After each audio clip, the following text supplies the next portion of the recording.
Many people are familiar with the phrase banana republic.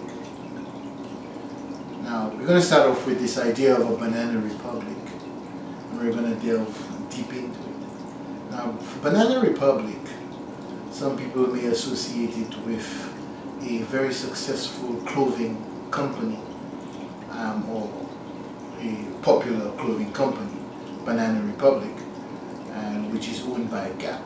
It's a multinational company with clothing stores all around the world. So we're going to use Banana Republic to delve into an origin story, type of origin story where it kind of looks at my interest in international relations and development comes from the idea of having been familiar with banana farming or monoculture and banana small farm holdings and banana export from a Caribbean country. So I grew up being very familiar with about a medium-sized holding in St. Lucia. It would have been considered a large holding, about a 40-acre banana farm.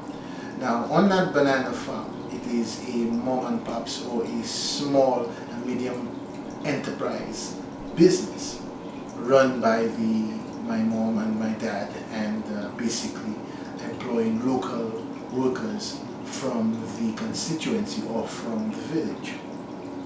So for the origin story of both the idea of me being interested in international development and global studies because of the destruction of the banana industry in the Eastern Caribbean, and by extent the ACP countries, the African, Caribbean and Pacific countries, which happened because of the General Agreement on Trade and Tariffs, which is GATT, which is the precursor to the World Trade Organization, the WTO. So back in the day, in the 1995s up to 1999, which culminated in the Battle of Seattle, which were protests over the WTO rules, World Trade Organization rules, and what came out of GATT, or the General Agreement on Trade and Tariffs.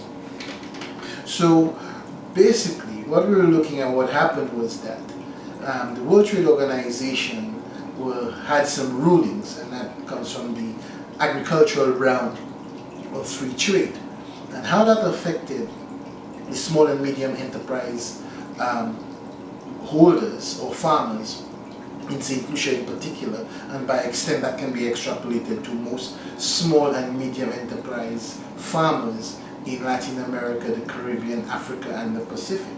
So you had large multi-conglomerates or multinational fruit companies, and that's why we started with the idea of Banana Republic, fruit companies. So basically a Banana Republic is described as a country which has a monocropping agricultural system. Now, monocropping is that the main industry is the growth throughout the country or the nation of one main export crop, which before, during the time of mercantilism, or in the 16th and 17th hundreds, or the 18th and 19th century, you had a lot of, during slavery, sugarcane, for example. Sugarcane was a monocrop out of the Latin America and the Caribbeans and some of the colonies. You also have cocoa and coffee.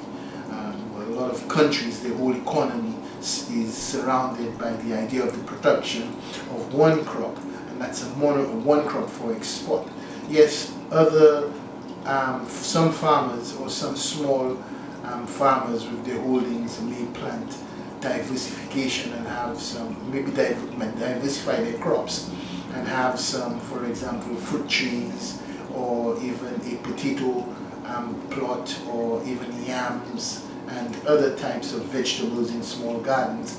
But the main foreign exchange generator for the country and the main income generator for the farmers on that nation or in that nation would be that export crop that most farmers are some involved in the production, and many rural workers are employed in working on those farms, which were banana farms. Specifically, The difference is that in the small and medium enterprise holding, these are owned by the locals, these farms and these farmlands, as opposed to conglomerates and multinationals who own the farmland in Honduras and Guatemala, and they own the production and basically employ the locals to work on their farms. And most of the export is usually they're the ones producing it, so they're not purchasing those fruits from small and medium enterprises, processing it and exporting it. They are straight into the production, have bought land, have created their own farms, and planting, growing, harvesting, and exporting those fruits. So therein lies the name, a banana republic, because those companies are so powerful in these nations. They're multinationals. They have a budget or economic footprint and income generation and revenue which far surpasses the national gross domestic product or the national income of many nations. So these big fruit companies, where the name Banana Republic comes from, are able to influence the economics of those countries. They're able to basically influence the leaders. They can subtly get the people that they want to be in politics or in the leadership of that whole nation, which are sympathetic to their needs and what they want. So basically, they're in de facto control of these countries. Also, they may be the ones in the background influencing the elites, who's the leader, what happens in all sectors of the economy, because basically they're the #1 income generator for that nation, and they have made themselves very, very important and almost like you can't do without them. So the leaders are beholden to making sure that those multinational companies are happy within the nations.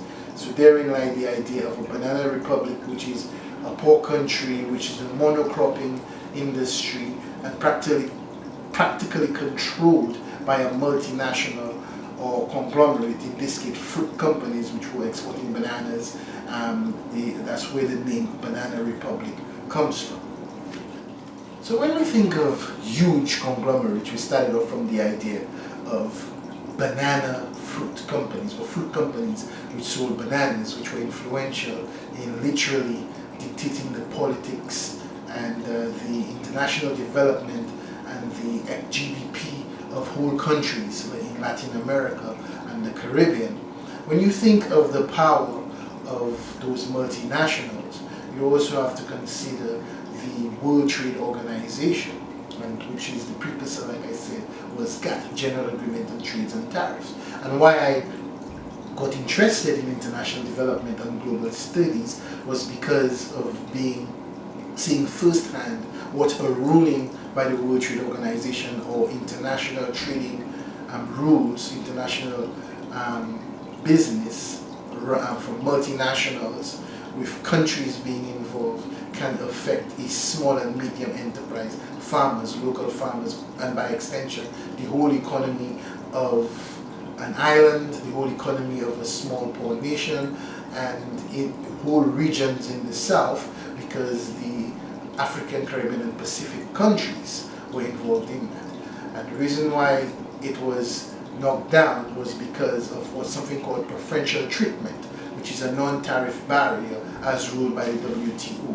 A non-tariff barrier, in other words, tariff barrier would be when you put sanctions on goods or when you subsidize.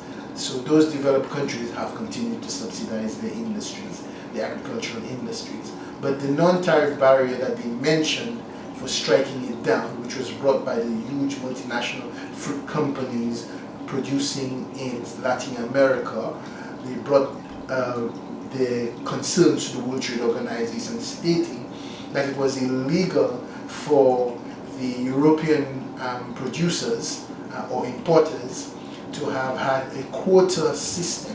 In other words, after the independence of those African, Caribbean, and Pacific countries, which were former colonized nations, the European countries decided that to ensure, to help them develop or to be economically sustainable nations, that they would give them a slice of the pie, guarantee them a quota of imports of fruits and raw materials from their country to be sold on their markets in Europe. So the American fruit companies said that was illegal, that's a non-tariff barrier, and the WTO ruled against it. So basically, you had huge multinational companies based in Latin America who have a budget greater than many national sovereign countries, islands, and countries in Latin America, being able to affect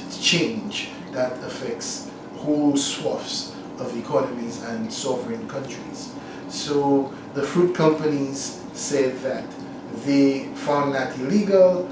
They ruled in their favor, and therefore the quota system which was afforded to those countries, mind you, these multinationals out of Europe were also wanting to have that quota system to ensure that they have preferential guarantee to those raw materials that they were taking for peanuts from the countries to benefit them. So they were purchasing from those small and medium-sized enterprises or small and medium-sized farmers at very, very low costs. It was a guaranteed supplier for them, the former colonies. So they wanted first dibs or first choice to get those cocoa, those coffee, those bananas, pineapples, and bringing it into Europe. The American companies are now wanting to muscle in on their market, because as those companies become greater and they're looking for more market share, and mind you, that market share that the quota was given to the ACP countries of the banana industry was very, very small in the grand scheme of things, because it was like peanuts, like less than 5%, if I recall, of the actual global tonnage export of fruits being sold on the global market. But the large fruit companies, American fruit companies doing business in Latin America, wanted that market as well in Europe, or wanted to muscle in, and said that it was illegal to have a quota system guaranteed to the former colonized countries, the African, Caribbean, and Pacific countries, and therefore that ruling struck down that quota, and that effectively destroyed the banana industry in the Eastern Caribbean, which were the 5 islands from Dominica, St. Lucia, Grenada, Martinique, St. Vincent, and by extension other African, Caribbean, and Pacific countries got affected as well. And mainly, you must remember, it's small and medium-sized enterprises, small holding farmers that own their own production or their own farms are fighting against a multinational which owns the land in Latin America and going to the WTO to rule against a quota system and called a non-tariff barrier. This is the precursor was GATT, and in 1999 the battle in Seattle, it was by that time had been moved and changed to the WTO. So think of those multinationals, conglomerates, and finally I will conclude on the idea that you should think that US law states that corporations are practically people too. So when you start thinking of the idea that a corporation or a multinational is considered a person in US law, then you basically have very rich multinationals or persons being able to lobby their government to for their interests, and they got a lot of money, a lot of power, and so those multinationals are able to even get their governments on their sides when they're effecting change in sovereign countries in Latin America, the Caribbean, Africa, and Pacific, for their raw materials, for the goods that they want to get out there, or in other words, their business or their national interests. But it's a person owns a company, companies are persons, and they're the one affecting the change. So then it's kind of a loophole, right? It's a loophole that corporations have, because they technically, the government, when they're helping them, they're helping corporations with a person. So technically, they're helping people. So you see that loophole that is baked in this multinational law or companies are considered to be voting individuals, which now can affect sovereign countries in the Caribbean or in the global south, because they have the backing of the full might of their countries, the developed country, to help them get their ways that they want in other foreign countries, which are poor and struggling. So this is the idea that we're doing right now, and we will continue to break this down. The idea of corporations, now nationals in the US, and Banana Republic, and multinational companies being able to control and affect change in sovereign countries in the global south. So in 1999, there was something described as the Battle of Seattle. So the Battle of Seattle basically was when there were riots at a meeting of the World Trade Organization. But out of the whole Battle of Seattle came out something called fair trade. So you're all familiar with the coffee shops or coffee houses which sell all manners of coffees, cappuccinos, frappes, lattes, made very fancy coffees. But the idea from fair trade was developed after it was an economic response or business response to the idea that small and medium enterprise farmers in the developing world were losing out from the multinationals having come in and brought disputes against the import for multinational companies wanting to have those market shares. So the idea was that fair trade would be used to purchase these farmers' produce and products at a fair price, or what it takes to produce it, or what it takes to actually produce them. Because the multinational cost of productions was so much cheaper, because they own the land, they own the farms, they are mechanized, they have access to mechanization and inputs, and because of they producing on a grander scale, they produce, for example, what was called in the banana industry dollar bananas, while small farmers and medium-sized enterprises who were using lots of manual labor did not have that competitive advantage. So they were unable to actually produce bananas at a cheaper price than the multinationals. So hence you have the idea of fair trade. So fair trade is supposed to sell the coffee, for example, at the coffee shops for a more higher price, a premium price, and then the benefits would be passed back onto the small and medium enterprise farmers in the developing world, so that they can profitably run their small enterprises or their agricultural businesses. Whether this actually works, whether because you pay more money for fair trade products, fair trade coffee, fair trade bananas, fair trade cocoa, or whatever is an agricultural produce that is considered fair trade, whether the farmers in the poorer farmers in developing countries who are small and medium priced and the small and medium sized enterprises are actually getting that benefit, if it trickles down, is something that is left to be seen. Maybe they do, maybe they don't, or maybe the premium that those profitable companies are making, like example the coffee companies, really padding the investors' books, the investors' profits, but does it trickle down to the farmers as is advertised in fair trade, is something that will have to be proven, or is left to be seen, or could be disputed. So that you have the advent of this fair trade business. So we have now in this modern era that we're living in, or the next iteration, is something called the blue economy. So the blue economy right now is something that is on everybody's lips, and it brings together the idea of environmental practices or environmental sustainability approaches to the coastal regions or countries that find themselves heavily impacted by hurricanes, flooding, drought, coastal floods, mangrove deforestation, affected by sargassum seaweed in the Caribbean.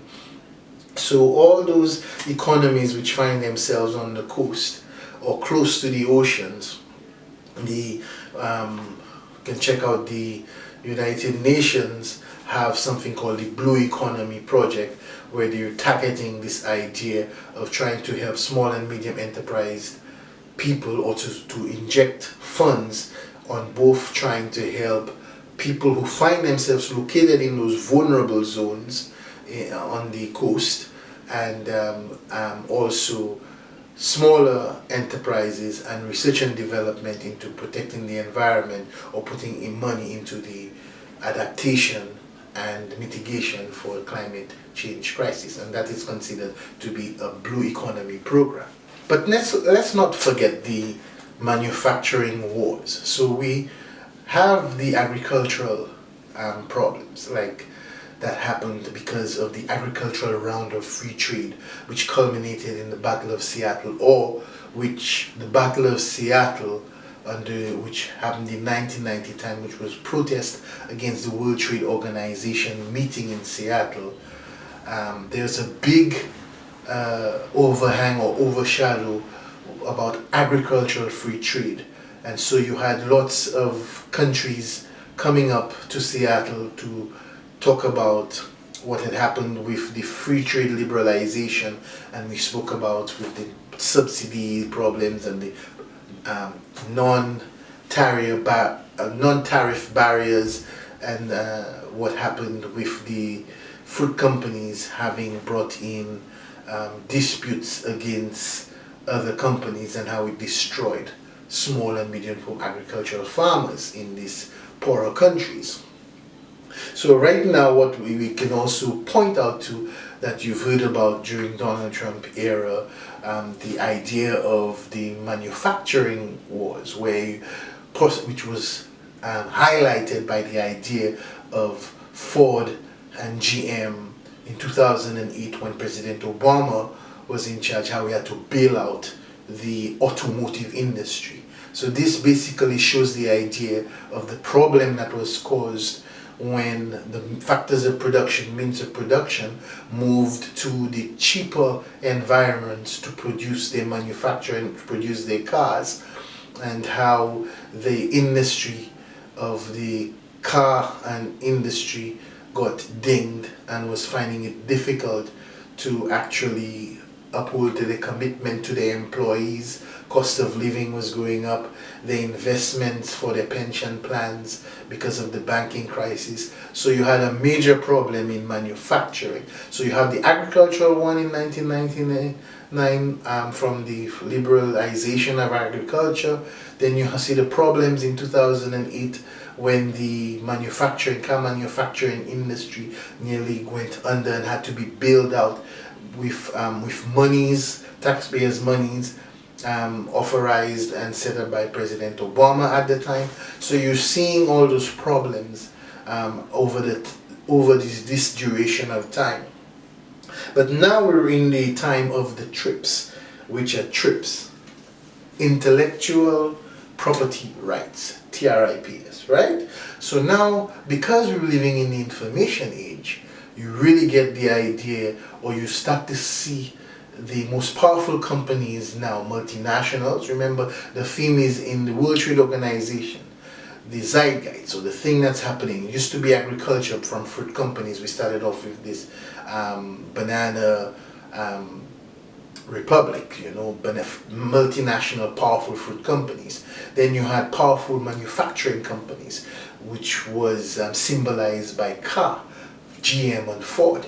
And now we're living in the technological age, and you have very powerful technology companies. And so now you have these fights now about information technology, patent rights, intellectual property rights, TRIPS. So this is the mainstay of what you're seeing going on right now in this modern age. So you have artificial intelligence.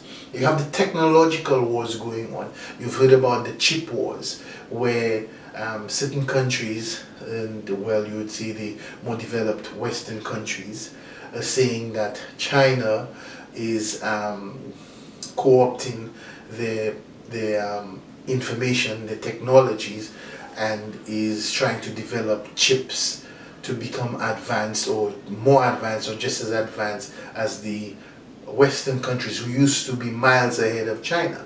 But so now they put in rules and sanctions to prevent China from being able to manufacture its chips, so with certain technologies not being made accessible to them.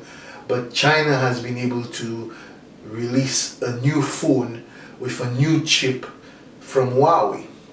And then if you know about also the Huawei saga, and TikTok, and this idea that China is using technology to the national securities of certain countries, to put the national securities of America and certain Western countries at risk. So this exemplifies the patent wars, or the patent idea of technology and patents, and Huawei and TikTok and chips, computer chips, exemplifying this idea that we're living in a time where the patent rights, what's important, and technology companies, information age, are the more powerful companies, and there you're seeing their desires and how they are controlling or pushing the narrative of what's important. So now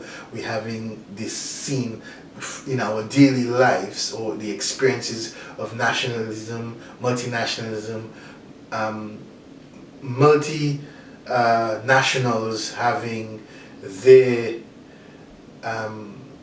desires of wanting to show the economic strength that they have, overshadow everything else. So all talks about rights, or computer chips or phones, and so we're in a technological age. So you have that going on right now. So you see this as it's manifesting as the most powerful companies are technology companies, and so the important thing to discuss right now is patent rights. You may know of patent rights, for example, of intellectual property rights for music, right? And that big debate about, maybe you heard of Michael Jackson, or even Prince's albums, and you know, where the conspiracy theories. But all these things that are in and around the talk, or what's going on, shows you that it is patent and intellectual rights, because of the powerful technological companies wanting to protect and control, and they have all the power. That shows you the zeitgeist. It's not about agriculture, it's not about manufacturing of cars, it's now technology. It may be, for example, technologically advanced cars in electric cars, but that kind of sets the tone. So it still shows you that where it moves is with multinational power. Powerful companies dictate where things go, or what is important, and the governments follow. So when you had the G77 plus China talking about a new world order away from the Bretton Woods paradigm that was established as a precursor to the General Agreement on Trade and Tariffs, and then the World Trade Organization, you now get an idea of this timeline and this movement from a banana republic into this modern age of TRIPS, intellectual property rights. So now that you can see that in the new geopolitical arena, in the global field, international relations, international development, and global studies, you have the rise of China, which is obvious to everybody.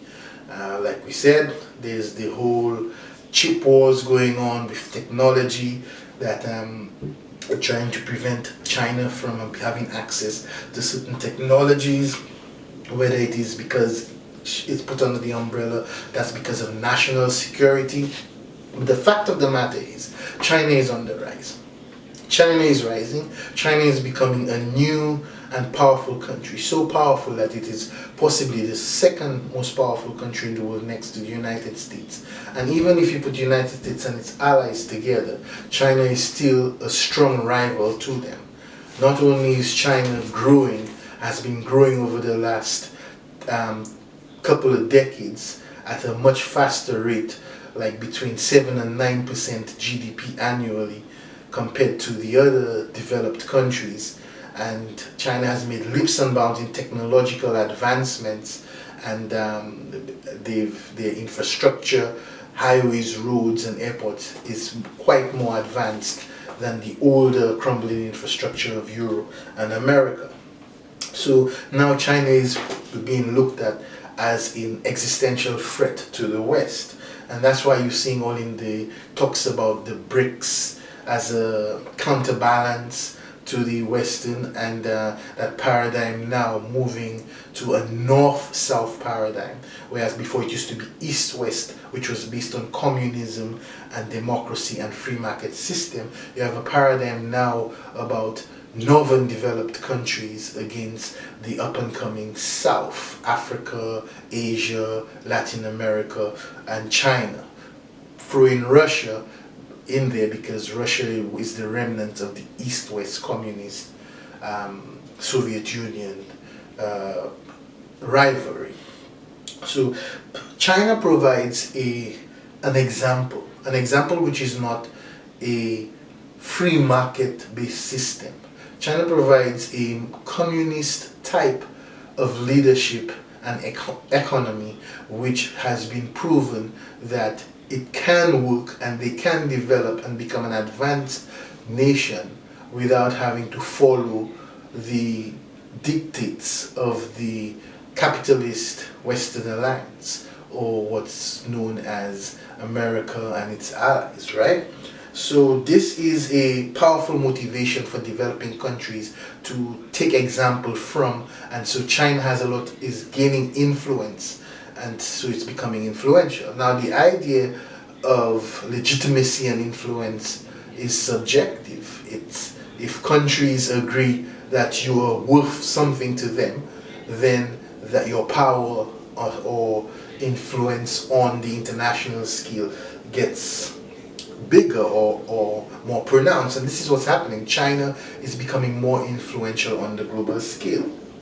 So now you know that there's a new system, because China has proven over the last decades that it is not following the free market capitalist system, and it is using something of a communist hybrid, and it is succeeding, and it is rivaling the United States.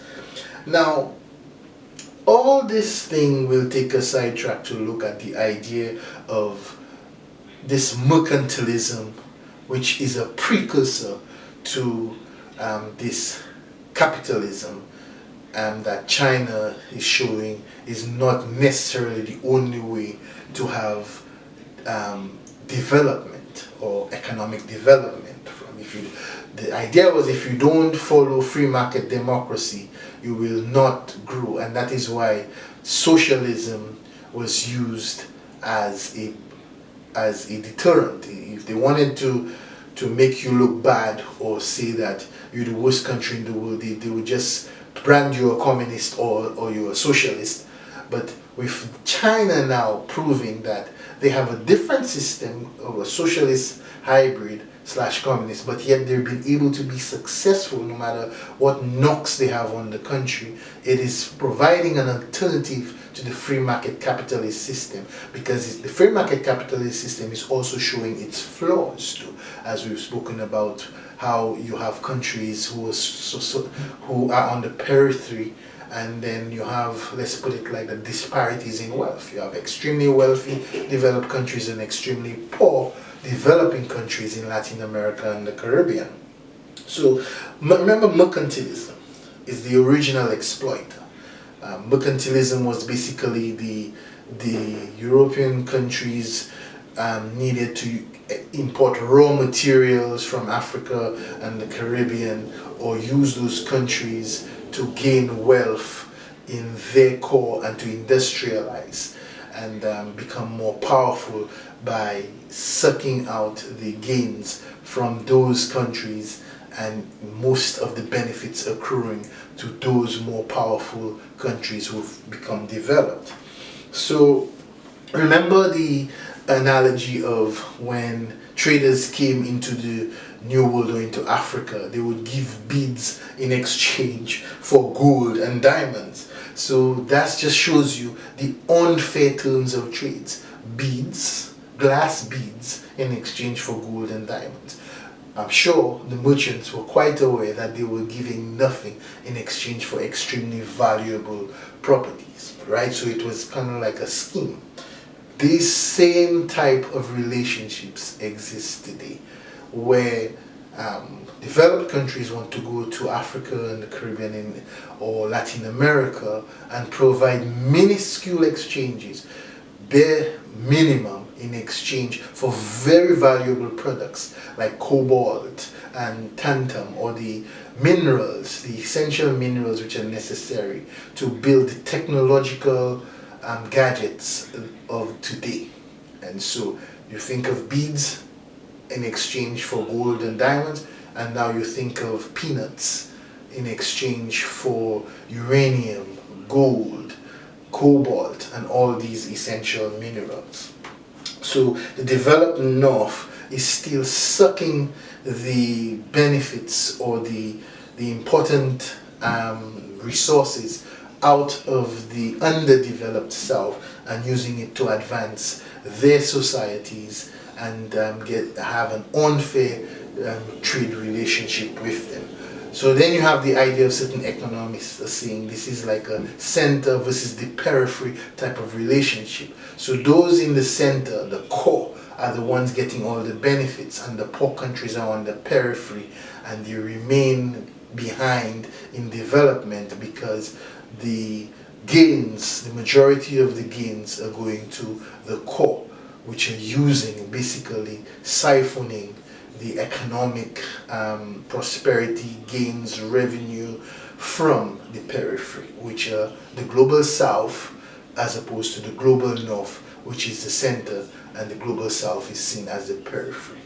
So that's why you start seeing in the G77 plus China, they're calling for a new world order, a rethinking of this relationship and a realignment of the benefits, and a more fair process, not necessarily not trading with the North, but better terms of trade with the North. So you know the idea of comparative advantage.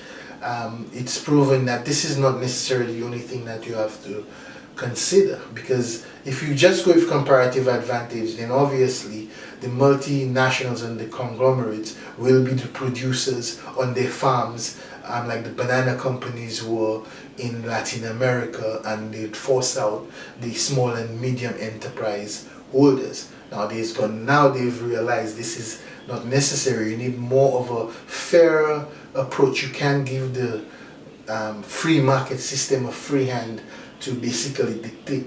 There needs some type of intervention. And then comes the Chinese approach to capitalism or socialism with a controlled process, because it has to have a human face to it, right? So you have the G77 calling for that.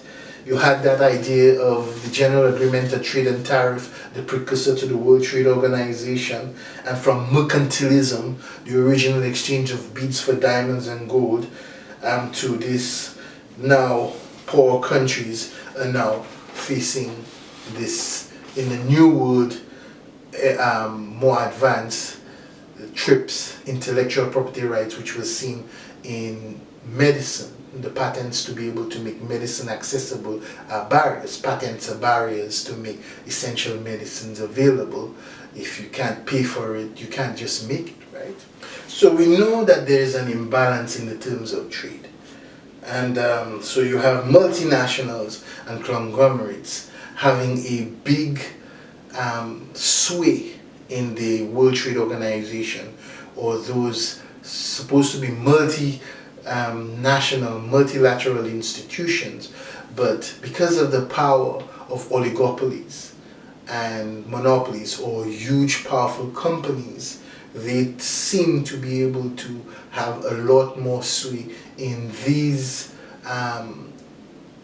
institutions, which are the ones responsible for regulating and controlling international trade and international commerce and dealings between companies. They're more powerful, some of them have more revenue and income and than sovereign nations. Then they have, their books have more money on it, billions of dollars than actual countries, so they're able to basically have their lobbyists ensure that the rules are written to benefit them. So this imbalance of trade and this multinational and conglomerates versus sovereign countries is a very important theme to consider.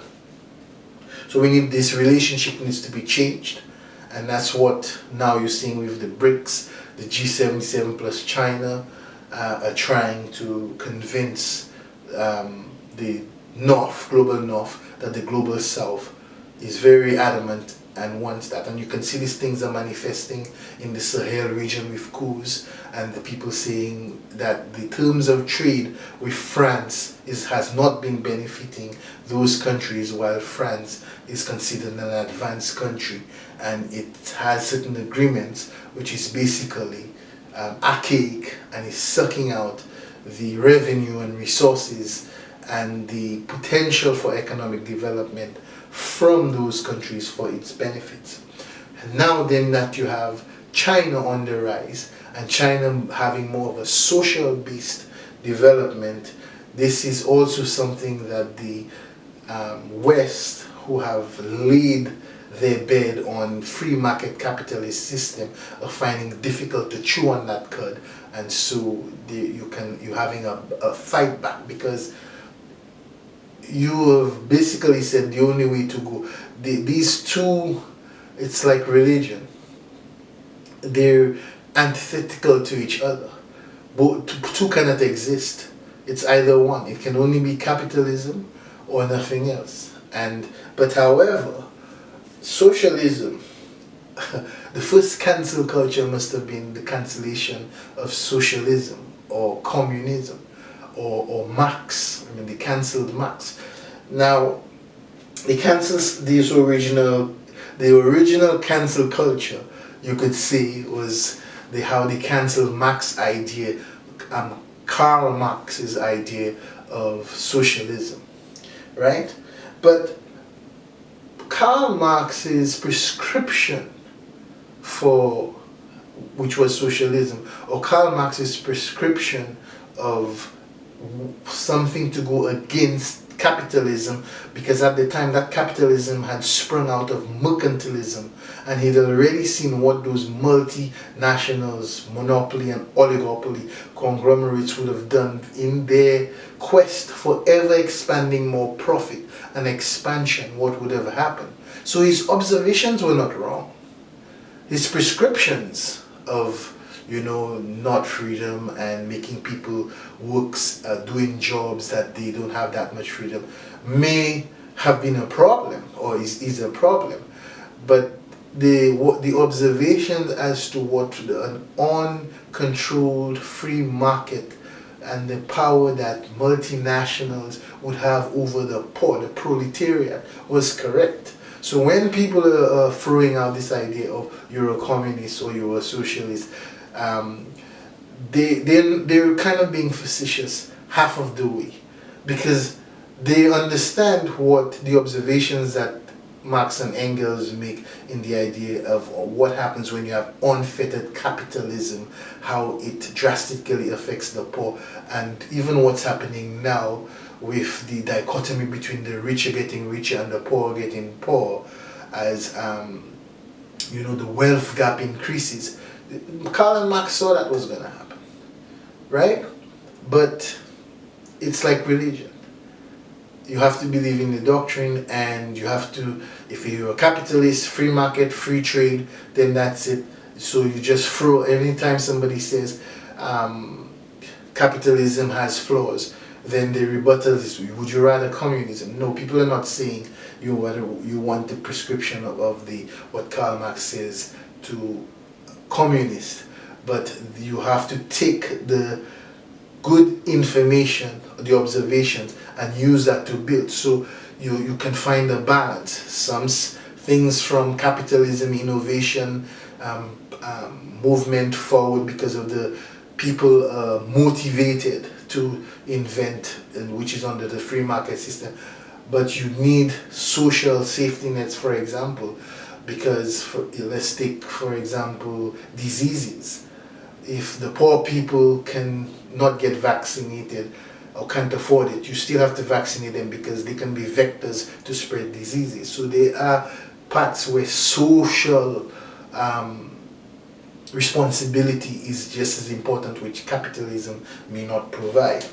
So Marx's prescription may have been wrong, but his ideas of what unfettered capitalism would cause, especially effects on the poor and the power that multinationals would have, was spot on. So in closing, we will look at the idea of you still have this relationship and this imbalance of terms of trade. You can think, like I said, historically of beads for gold. Nowadays it's precious metals for peanuts, and lithium and cobalt for peanuts, but it's still a primary product. It's still this mercantilism idea. You're giving little while you're making tons in your country. And the global north is now being faced by the global south. Why is this happening? And we need a change. Finally, we're going to close with the idea, like I said, with the G77 plus China happening in Cuba, and you have the Cuban leader calling for a new type of world order realignment. You have Antonio Guterres from the United Nations calling for a reconsideration of the paradigm of how the world was structured in the Bretton Woods Agreement, and we're calling for they're calling for a rebalancing.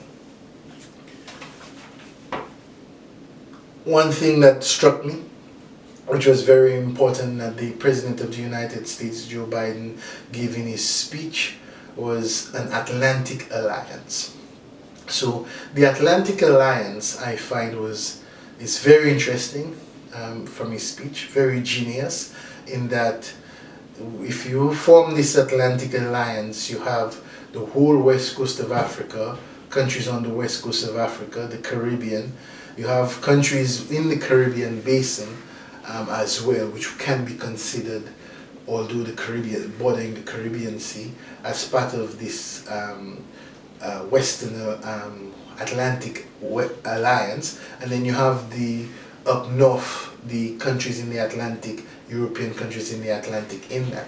So I think this is, look out for a lot of discussions in the future on this Atlantic alliance, because that will show that this is kind of a new institution, a new formation. Because with the news that China is now leaving the Pacific, in other words, to engage with Venezuela and make Venezuela, relations with Venezuela almost like what they have with Pakistan, like buddies and chums. It means that previously China was more content to remain where it was in the Pacific and not really come in the Western sphere or the Atlantic sphere, which is where Venezuela would find itself. And if they do that, it's signaling that now they kind of feel that they are more powerful enough, or they're doing a counter prevalence to what the Americans and are doing in the Pacific with Taiwan and being in the Pacific Ocean, having alliances there. Now China, they're making an alliance in the Atlantic, specifically Venezuela, and Venezuela you could say could be the door to the Latin America a door to Latin America.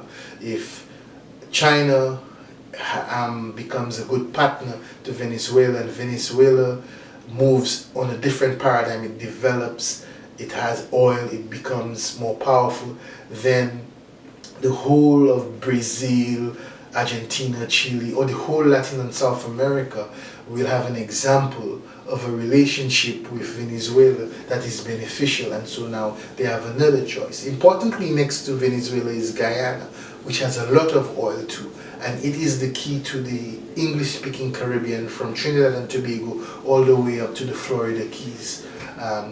If, for example, China could broker a deal where there's disputed territory between Venezuela and Guyana, and they're able to settle that, then, and they too together find an area to be able to work with China, you have Venezuela as being the doorway to the Latin America and South America with China's influence, and then you have Guyana being the door to the English-speaking Caribbean on the other side of the archipelago, which is the islands from Trinidad and Tobago all the way up to Florida. This would be a coup de grace for China. If they're able to get into that Venezuela-Guyana corridor, and from there they will be able to have an influence in the Atlantic, not only in the Latin and South America and the Caribbean archipelago, but from there the west coast of Africa as well, because it is quite close. Remember the trade winds and the boats that were being sailed from the west coast of Africa into the Caribbean, the Golden Triangle. So that I found quite interesting. The idea that Venezuela is now opening up its arms to China. China is now coming into the Atlantic on the doorsteps of America, their back or their front yard, or which they said in their Monroe Doctrine, or the way that they treat Latin America and the Caribbean. Now China is not a hands-off type of situation. It seems like they were just content to remain in the Pacific, but now with that update of coming into Venezuela or making diplomatic arrangements to become really closer with Venezuela, signals a change, and with the President of the United States, Joe Biden, announcing this Atlantic alliance, it might also be a counter to try and put some chips in certain places, because China is making moves in the Atlantic through Venezuela. If you like the content, hit the like button, don't forget to subscribe, and we'll bring you a lot more.